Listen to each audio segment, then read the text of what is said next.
राज्यभरात खरं तर अनेक ठिकाणी मुसळधार पाऊस सुरू, या संदर्भातल्या काही बातम्या बघूया।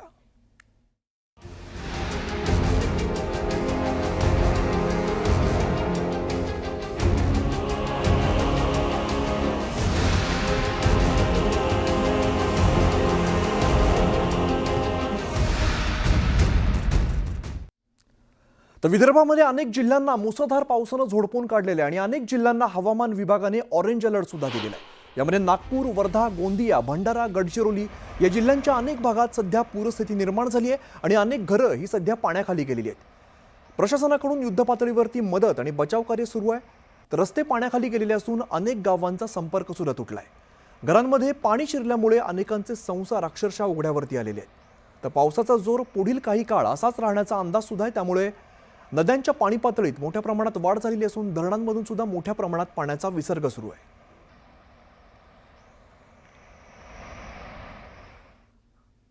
दरम्यान यवतमाळच्या झरी, जामणी या तालुक्यामध्ये सकाळपासूनच मध्यम स्वरूपाचा पाऊस सुरू आणि यामुळे मांडवी या ठिकाणून वाहणाऱ्या खुनी नदीला आता पूर आलेला आहे। नदीच्या या पुलावरून पाणी वाहतंय, त्यामुळे या मार्गावरील वाहतूक ही बंद करण्यात आली आहे आणि गोसेखुर्द धरणाचे 33 दरवाजे उघडल्यामुळे वैनगंगा नदीच्या पाणी पातळीमध्ये मोठी वाढ झाली आहे। वैनगंगा नदीच्या पाणी पातळीत मोठी वाढ झाली आहे, त्यामुळे चंद्रपूर जिल्ह्यातील ब्रह्मपुरी तालुक्यातल्या नदी नाल्यांच्या पाणी पातळीत देखील मोठी वाढ होते आणि वैनगंगा नदीच्या काठावर असलेल्या पिंपळगाव, भोसले या गावात सुद्धा वैनगंगा नदीच्या पुराचं पाणी शिरलेलं आहे। दरम्यान वाशिम जिल्ह्यामध्ये मागील 4 दिवसांपासून संततधार पाऊस सुरू आहे, त्यामुळे जिल्ह्यातील पैनगंगा नदी तसंच इतर नद्या सुद्धा दुथडी भरून वाहताना दिसत आहेत। मात्र सतत पाऊस पडत असल्यामुळे शेतामध्ये पाणी साचून खरीप पिकाचं सुद्धा यात नुकसान होण्याची भीती शेतकऱ्यांकडून व्यक्त केली जाते। यवतमाळ, चंद्रपूर या ठिकाणची आपण काही दृश्य बघतोय। पैनगंगा नदीला मोठ्या प्रमाणात पूर आलेला आहे। वाशिमचे सुद्धा अशीच काही दृश्य समोर येत आहेत।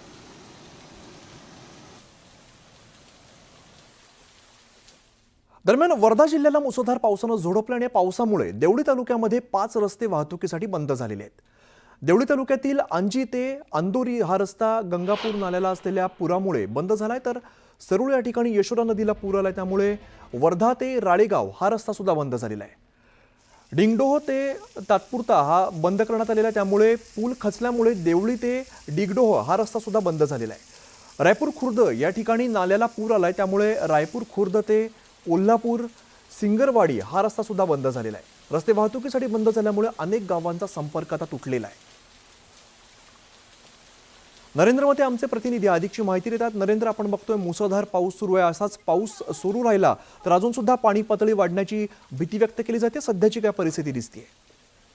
अजूनही मोठ्या प्रमाणात पाणी पातळी वाढण्याची शक्यता आहे आणि या पावसामुळे जे नदी नाले जे आहेत ते मोठ्या प्रमाणात दुथडी भरून वाहत आहे।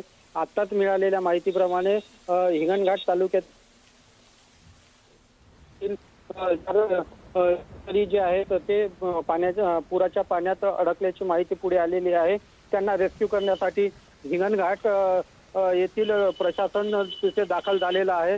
तसेच जिल्हा आपत्ती व्यवस्थापनाचं जे आपत्कालीन पथक जे सुद्धा आहे ते या ठिकाणी दाखल झाल्याची माहिती आहे।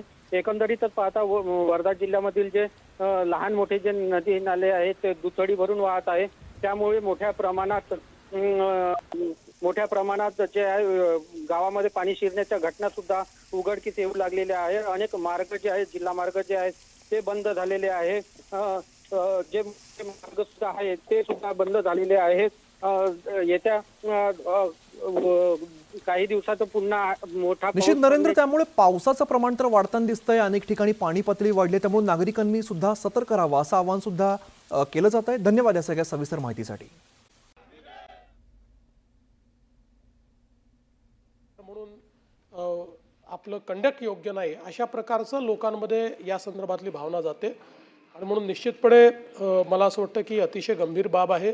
आपण आणि माननीय अध्यक्ष या दोघांनी याचा कॉग्निझन्स घ्यावा आणि या संदर्भात काय पुढील कारवाई करायची ते आपण करावी। 289 नियम 289 आज प्राप्त झालेल्या 2 सूचना आहेत। दोन्ही सूचना मी माझ्या दालनामध्ये अमान्य करीत आहे। त्यानंतरची घोषणा आज बुधवार दिनांक 9 जुलै 2025 रोजी मान्य केलेल्या महाराष्ट्र विधान परिषद नियम 93 अन्वये सूचना सभागृहाच्या पटलावर ठेवल्याचे मी घोषित करीत आहे. मंगळवार दिनांक 8 जुलै 2025 रोजी मान्य केलेल्या महाराष्ट्र विधान परिषद नियम 93 अन्वये सूचना सभागृहाच्या पटलावर ठेवल्याचे मी घोषित करीत आहे. नियम 93 अन्वये अधिवेशनाच्या दरम्यान अनेक आमदार आकाशवाणी आमदार निवासात राहतात आणि याच आमदार निवासातील कॅन्टीनमधून जेवण सुद्धा करत असतात. तर काल रात्री शिवसेनेचे आमदार संजय गायकवाड यांनी याच आकाशवाणी कॅन्टीनमधून जेवण मागवलं. मात्र जेवण निकृष्ट दर्जाचं निघालं आणि त्यामुळे संतप्त झालेले आमदार संजय गायकवाड यांनी कॅन्टीनमधील आचार्यांना मारहाण केल्याचा व्हिडिओ सध्या समोर आलाय. आमदार संजय गायकवाड हे नेहमी वादग्रस्त वक्तव्य करत चर्चेत राहतात. मात्र यावेळेला त्यांनी कर्मचाऱ्यांना मारहाण केल्याचा व्हिडिओ आता समोर आलाय. त्यामुळे संजय गायकवाड पुन्हा एकदा वादाच्या भोवऱ्यात सापडले. तर आपण दृश्यांमध्ये बघतोय कर्मचाऱ्याला मारहाण करतानाचा व्हिडिओ समोर आलाय. निकृष्ट दर्जाचं जेवण होतं असा आरोप आमदारांनी केला आणि त्यानंतर या कर्मचाऱ्यांना बेदम अशी मारहाण करण्यात आली.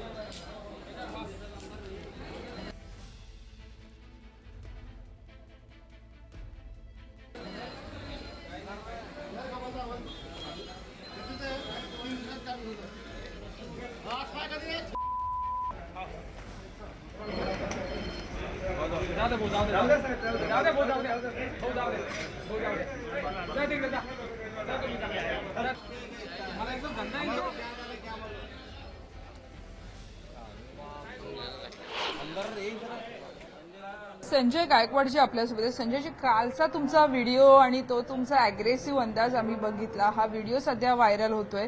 खरं तर ज्या पद्धतीचं जेवण इथे अनेक लोक अनेक वर्षांपासून खातात, त्यांच्या तक्रारी होत्या. त्या तक्रारी तुमच्या माध्यमातून समोर आलेल्या आहेत. तो व्हिडिओ आम्ही पाहिलाय आणि नेमका संपूर्ण घटनाक्रम काय होता? बघा, या आमदार निवासामध्ये मी गेल्या 5-5.5 वर्षापासून राहतो आणि मी कधी बाहेर जेवायला जात नाही. मी इथलंच जेवण या ठिकाणी घेत असतो. अनेक वेळेस त्यांनी निकृष्ट दर्जाचं शिळं 5-5, 6-6 दिवसाचं जेवण देण्याचा प्रयत्न केला.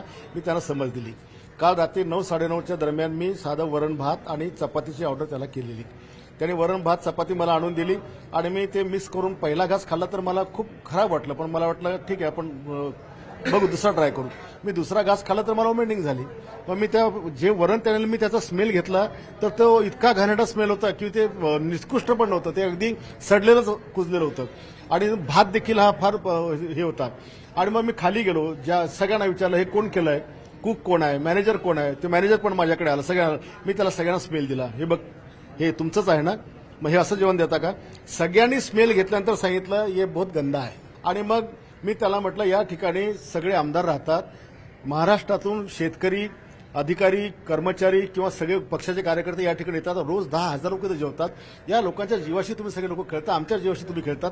त्या कर्मचाऱ्यांना, तिथल्या आचार्यांना मारलं, त्यावरती सुद्धा आक्षेप घेतला जातो आहे की तुम्ही ज्या कपड्यांमध्ये रूममध्ये होता त्याच कपड्यांमध्ये खाली उतरलात, म्हणून सुद्धा अनेक लोक तुम्हाला ट्रोल करतायत. मला कोणाच्या ट्रोलची पर्वा नाही. मी माझ्यावर बोलण्याची पर्वा करत नाही. जीवाला धोका आमच्या होऊन राहिला, महाराष्ट्राच्या लोकांच्या होऊन राहिला. त्याच्यामुळे अशी प्रतिक्रिया देण्याकरता काही सूटबूट घालून गेलं पाहिजे असा काही कायदा नाहीये.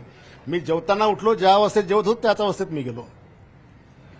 या संपूर्ण प्रकरणानंतर सरकार म्हणून तुमची कारवाईची भूमिका राहणार, कारण शिंदे सुद्धा सरकारमध्ये सहभागी आहेत. अन्न पुरवठा विभागाकडे तुम्ही याची तक्रार करणार आहात? अन्न पुरवठा विभागाकडे तक्रार करणार आणि आज वेळ पडली तर मी पॉइंट ऑफ इन्फॉर्मेशनमध्ये अध्यक्षांच्या परवानगीने सभागृहामध्ये मांडण्याचा देखील विषय करणार की आमदारांसोबत असं होतं तर सामान्य जनतेसोबत कसं होतं. नेमका या प्रकारामध्ये काय उत्तर या कॅन्टीनकडनं तुम्हाला देण्यात आलं? कॅन्टीनकडनं मला जे काही रात्री उत्तर दिलं त्यांनी मान्य केलं की हे सगळं घाणेरडं आहे. त्यांनी मान्य केलं की हे सगळं खूप घाणेरडं आहे.